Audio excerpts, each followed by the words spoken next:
Murdered your dad. No, I did Yes, you not. did. Yeah, Yes. Daddy's dead because of you. Hours of interrogation. Police lying to a suspect in the Inland Empire until he falsely confesses to murder. And now the city of Fontana is paying a massive settlement tonight after police questioned a man for 17 hours until he confessed to killing his father, who's still alive. KCAL News reporter Tom Waite joins us now with what led up to this false and really hard to watch confession. It was, Pat, and I watched many hours of this intense interrogation, and it's very eye-opening, and we'll get to it in just a second here. But the video of the interrogation is fascinating and disturbing. An innocent man spends hours being grilled by police. When it's over, he's in the throes of a full mental breakdown, and under pressure, he lies to detectives about killing his own father.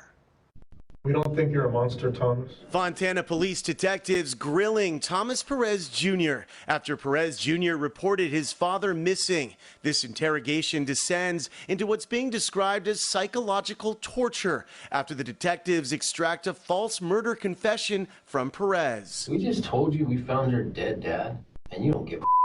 That detective is lying. Perez Sr. was not dead. But in this moment, Fontana detectives don't know where he is. Perez Jr. reported him missing after they had an argument. A search warrant was served at the family home. Perez Sr.'s wallet, cell phone, and even some blood stains were discovered. A canine also alerted to the odor of possible human remains. Detectives unleash an unrelenting interrogation of Perez Jr. Murdered your dad. No, I did Yes, you not. did. Yeah, Yes. Daddy's dead because of you. No. Yes, not only that, but poor Morgan here. Margot. Sorry, Margot had to witness it. Yep. I walked through the blood. Yeah. No. Yeah. Yes. No. Yeah. Yes. The psychological effects of hours of grilling take their toll. Detectives keep pushing. Perez spirals further. Eventually, Perez Jr. makes a false confession to killing his father.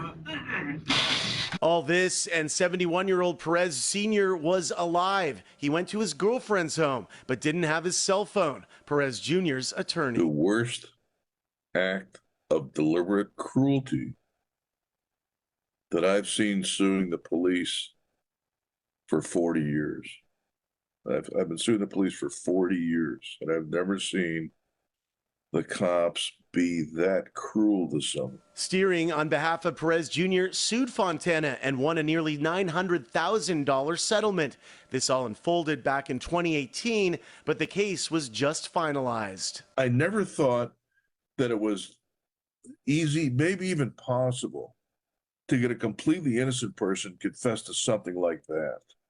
But after I watched the video and watched the interrogation of Tom Perez, what I divined is that they could get you and I to confess to killing Abe Lincoln if they wanted to.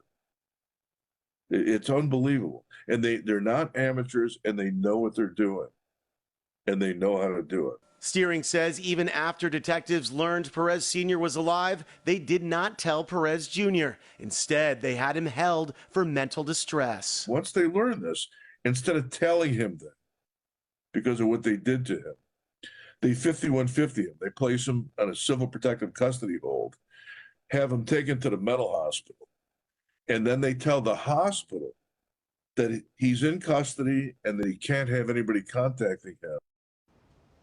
We reached out to Fontana Police and the city of Fontana before the end of business today for comment, but we did not hear back. So, Pat, you saw it there. Very intense stuff. Intense and very bizarre, actually, Tom. And the big question I'm sure everybody wants to know, why did the police do it? Yeah, and, you know, the fact that we reached out to them and they didn't respond, but the attorney, you know, telling us that they didn't actually, he believes, didn't think that, didn't know if the guy was dead or not, if Thomas Sr. or Perez Sr. was dead.